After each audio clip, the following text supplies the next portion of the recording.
So hello everybody, and we are sitting here in The Hague, and we have a special guest today, and that's Srinidhi from India.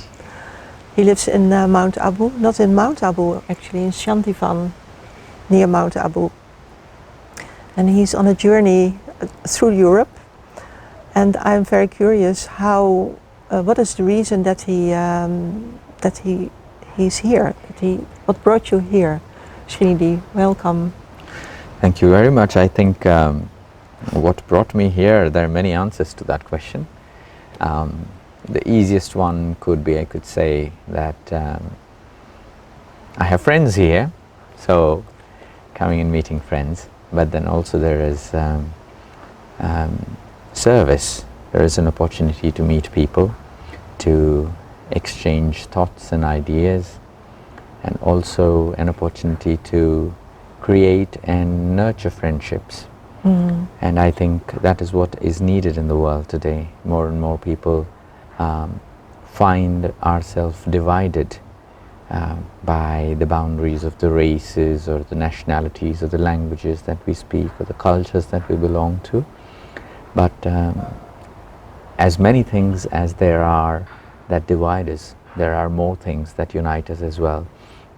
So there is always a common ground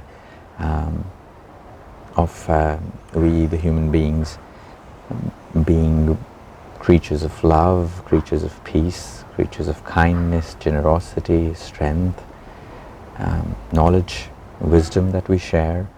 I think collectively these are the things that make us all in a way related to each other, no matter how far we might be living across geographically. Culturally, whatever the divide may be, or the languages and the tongues that we speak might be so different. But I think this journey is an opportunity to bridge those gaps, to find that common ground and to share it with people. And is there something in your own neighborhood that you made that made you exercise to bridge? Because it's also in your own area most of the time the most difficult. Yeah. Do you recognize that bridging is also something that you do at the place where you live? Yes, definitely, yes. The place where I live is India. It is one of the most populous places in the world. Yeah. And India is a very, very, very diverse country. People speak more than 800 plus languages in the country, and it is not so easy often to understand each other. Yeah. And it is a place of multiple faiths, multiple belief systems, multiple cultures, different eating habits. Our dietary habits are quite different. And it is often said that for every 8 miles that you travel in India, the way people speak differs. Oh yeah. So there is a great deal of exercise of bridging that you have to do locally as well. And I recollect one of the popular things that is often mentioned is you live globally or act locally. Oh yeah. Or you act locally and think globally.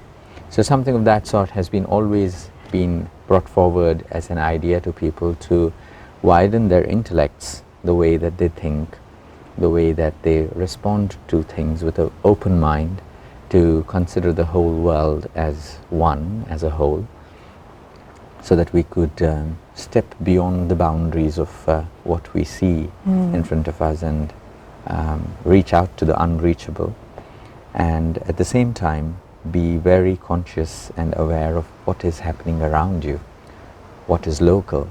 And I do things locally that impact to people and surroundings around me, and that has a ripple effect and creates multiple effects on other people elsewhere in the world.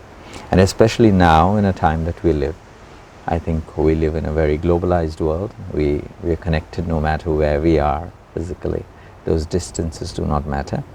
So yeah, so you do work locally as well, and that gets translated into global action wherever you go. Yeah, beautiful. So it's practice. Yeah. Practice, yeah. And can you share some observations of this journey especially? I think there are quite some observations to make because when you travel like this, you meet a great amount of people. You see a lot of different varieties in terms of how people live, how the world in general works. A few days ago I was in the UK where people drive on the other side of the road, Oh, yeah. and you come to Europe and it is totally on the other side. In the UK you drive, your speed limit is miles per hour, and when you come to Europe it becomes kilometers per hour, and suddenly you don't know whether this is miles or this is kilometer. Am I overspeeding or am I inside my limit? So you're bound to see those differences, and you appreciate those differences because they exist, they are real. But at the same time, you also see what this journey teaches you, what you learn from this journey, what kind of interactions you have with people, and what are your exchanges like. Do you exchange just the superficial things of saying, hello, how are you doing? Or are you exchanging something deeper, something that that holds value to you, that makes you you, shows the real side of you, how strong you are, how resilient you are, sometimes how vulnerable you can be, and yet you're not afraid of sharing it with people because you know that you are safe, and other people, no matter however different they might appear to you, they're also your fellow beings. You share this planet with them, you share the same earth, you share the same sun, moon, the sky and the stars, and along with that we also share a lot great things in common, like our love and appreciation for art, for music, just in general appreciation for anything that comes up as a beautiful view, sometimes nature, sometimes the way how people treat you. What you can share Yeah, in your conversations, yeah. and ask about or inform about, or Definitely, and I think in my journeys I've had opportunities to be part of conversation with people from multicultural, diverse Yeah. backgrounds in the same room, and the kind of energy that they brought in, that in spite of coming from different parts of the world, different ancestry they might share, they still shared the same laughter, they still shared the same friendship, they still shared their commitment to make the world a better place, and how each one can be a change agent for that. And I think that is what inspires me from this journey, that I've been part of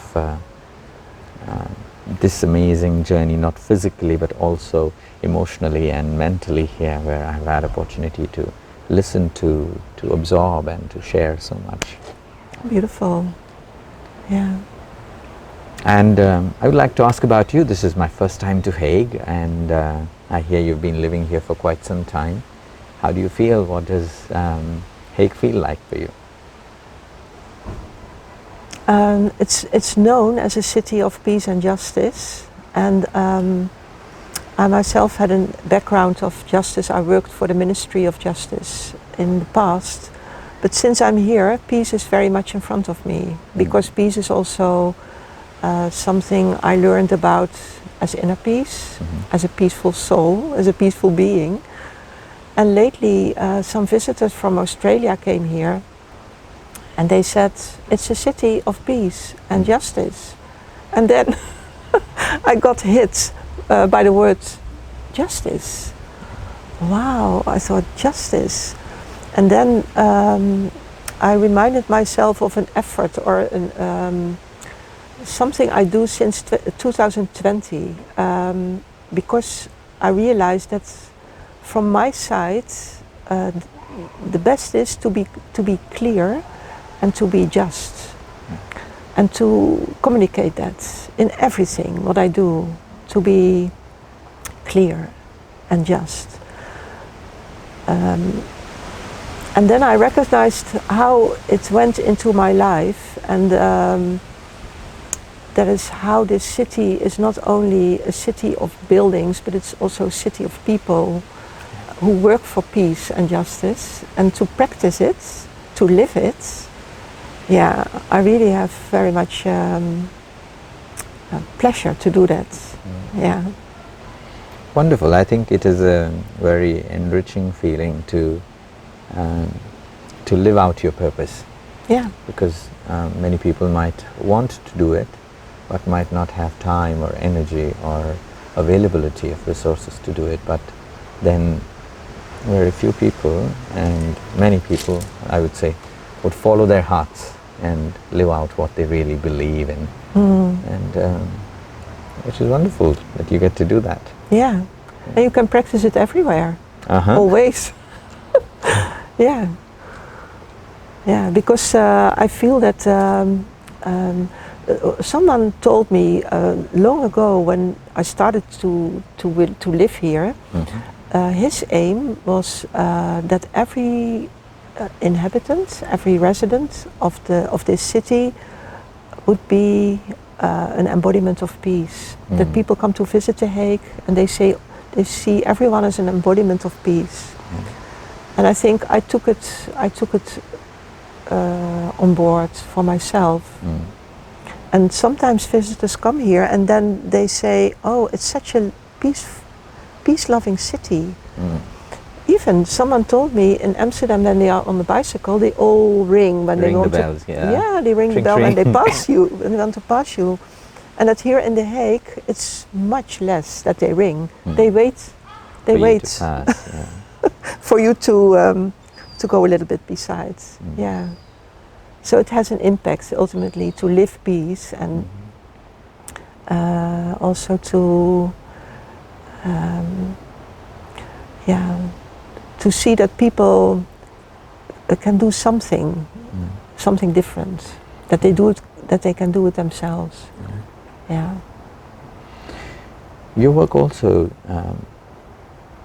as an artist has been bringing out what lies inside, the hidden aspects, or I would rather say the inner aspect that many people do not show. And I think as an artist, one of the things that everybody values is creativity. So how do you see that as an artist it has brought out the best in you, or how it brings out what lies within? That I practice in two different ways. Because I keep studying, and when I'm studying, I study to transform. And when I want to transform something, I draw the picture.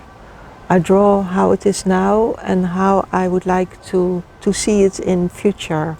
I draw myself, or I draw the scene. And it's not a perfect art or a perfect drawing. I'm not interested in that, but to put an image to a feeling, to put an image to a blockage, to put an image to something I will strive to become.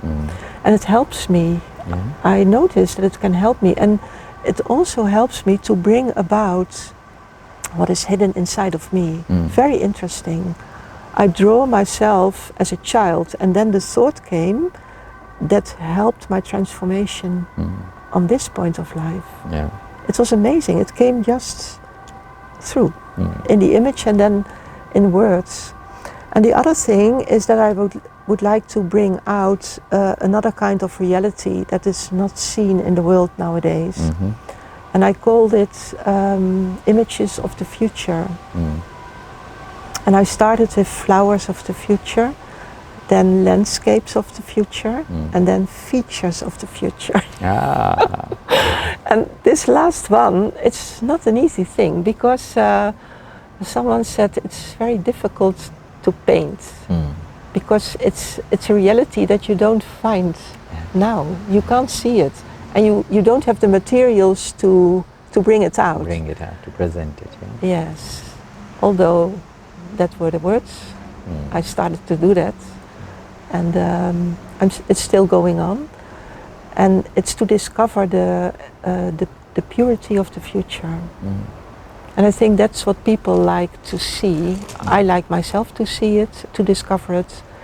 And I think also people can see there's some brightness ahead of us in the dark surroundings that we are in, with wars, with struggle, with tension, with shortages. So there were 2 children here, and they looked at the picture of a landscape of the future. And they were, I think, 6 and 8 years old.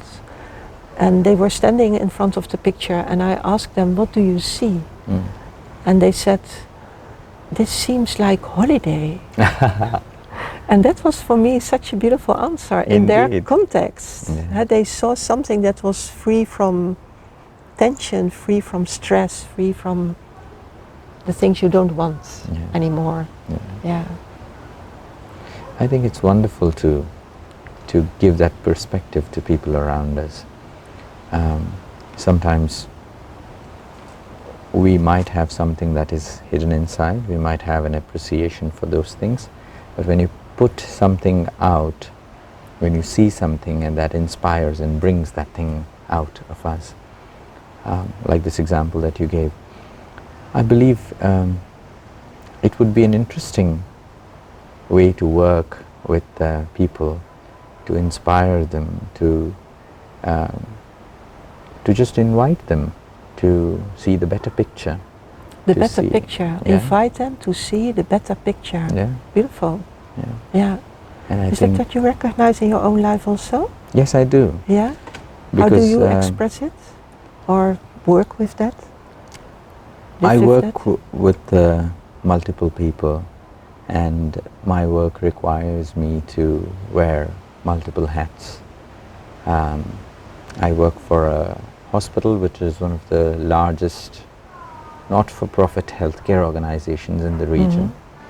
And it is also a region which happens to be India's one of the most backward districts. Almost 60% of the people who live there are of tribal origin, meaning they have less access to education or electricity or technology. They live more of a hand-to-mouth existence, so they work today, they eat food, and next day they will do the same. Very simple life. Very simple life. Yeah. But then with the simplicity comes the challenge of illiteracy, the challenge of superstition, challenges of social evil that have seeped in, challenges of addiction that have also made way into their societies. So when I see these things, it is important for me that even though I might not speak the same language, that I still find opportunities to communicate the good message to them so that they could overcome these challenges. And as a healthcare facility where I work, our aim is to serve everyone, whether they can afford it or not, whether they are educated or not, whether they are intelligent or not, whether they are tribal or whether they are urban city livers or rural people. So it does not matter to us. So in a way, to work for a space which reaches out to people without boundaries itself inspires me to continue doing what I'm doing. And how do you reach out to them? You are not a medical doctor or... True. Are you in conversation with them or...? No, certainly not. I'm not part of the medical fraternity. I'm not a doctor or a nurse where I have direct interaction or my work directly impacts them. Okay. But when you work for a hospital, we also ensure that the quality of the care that is given to people meets a certain standard. So there is a great sense of justice and equality there. I noticed when you spoke, I thought of that, So everybody needs to be treated in a just manner. Just because somebody has money, you do not treat him or her like a VIP, and somebody who is poor or somebody who is uneducated, you cannot treat him like a nobody. So the quality and the standard of the treatment should remain the same. So here comes the vision of justice and equality, and for that it is important to bring that vision of justice and equality to people who directly work with them. My role as the manager for training and development at the hospital and its other units around is to build this sense of culture of treating everyone with the same respect, with the same vision. It does not matter whether they pay or don't pay. Yeah. I treat them with the same quality of love, the same quality of affection. I use the same quality of my expertise in addressing their issues. So when we do programs like this, when we conduct learning events and training programs, and when we bring people together and we say that this is what we are going to do, sometimes people are taken back because they never expected this in the first place. Yeah. And it is totally new to them. Yeah. And when they start believing in it and they start putting that into practice, they see that how rewarding that can be. Not in terms of money, but in a sense of fulfillment, in a sense of achievement of what they have done in their lives. It might not be a Nobel Prize winning endeavor for them, but it is just the satisfaction that they have done something nice and good for people who could not do anything in return for them, and yet they treated them with justice, with equality, the same amount of love and care as they could have treated with anybody else. So that gives you a greater sense of satisfaction. And when you see the organization that I work for, which is called Global Hospital, people have chosen to work with us for decades. And these are people who might get paid much more if they would want to go outside and work in a bigger city in India. In terms of money and in terms of career opportunities, they could have gotten better growth, but they have stayed with us. For example, our ENT surgeon, he has stayed with us for more than 20 years. Our ophthalmologist, our eye specialist, he has completed 25 years with us. His wife has lived with us for more than 20 years, continuing doing the same amount of good work. They're good doctors, they're good people, they're highly qualified. They could have gotten better prospects elsewhere in the world, but they chose to be here because of what we believed we could do together, what difference we could make to people, how we could impact their lives positively by not going out and preaching, but just practicing those value systems of peace, of justice, of equality, and that stands out today. Beautiful. And this sounds very equal to the feeling I live with here. Yeah. And then it doesn't seem a difference if you live in India to practice or you live in Netherlands Yeah. to practice. The same practice. It sounds as the same practice. Yeah. I believe this is what makes us all connected to each other. This is what makes us all special in the same way. We might be different on the surface, but we are all the same on the inside. Yeah. Things that we value, things that matter to us is the same love, the same peace, the same equality, the same sense of justice, the same want to be loved and cared for, and the way that we give out that love to the world outside. So that bridges the gaps, and that acts as a bridge between people, countries, communities, languages, cultures, and it kind of surpasses every limitation. Yeah. And makes you all one. Yeah. So it starts within. Right? It's the own practice, and to reach with that, to reach out also in a natural way, not to be someone or not to be known by your action, but very natural. It's a beautiful conclusion of this conversation, I think. Indeed.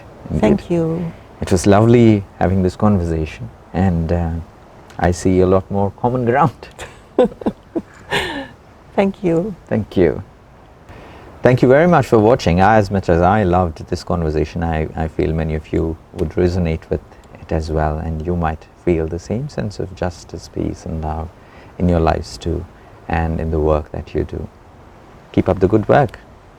Thank you.